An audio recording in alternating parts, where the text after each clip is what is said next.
Then the branches of the trunks. So we all know that the upper, middle and lower trunks will go ahead and give rise to the cords.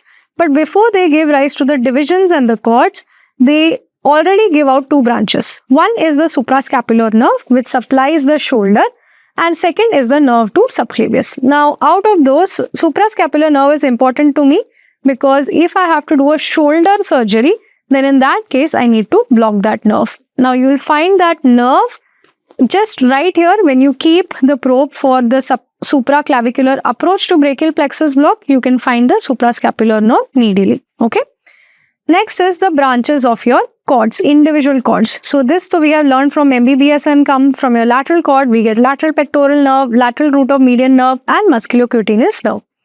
Where do I find my musculocutaneous nerve? I find my musculocutaneous nerve in the tendon of the coracobrachialis in the axilla. So that's where I block it. So what I'm doing here is telling you which nerves are important to be blocked when we carry out surgeries of the upper limb. Next is medial cord, medial pectoral nerve, medial root of median nerve, medial cutaneous nerve of arm, medial cutaneous nerve of forearm and ulnar nerve. Okay. So now ulnar nerve you can block at different levels. You can block it either at the axilla level or at the elbow level or even at the level of the hand.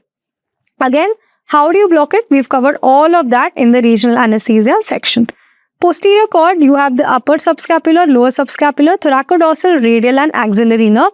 Again, radial nerve, we can block it similarly either in the axilla or in the spiral groove behind or in the hand. And the axillary nerve, it tends to pass behind, so we can block it behind in the quadrangular space. Okay.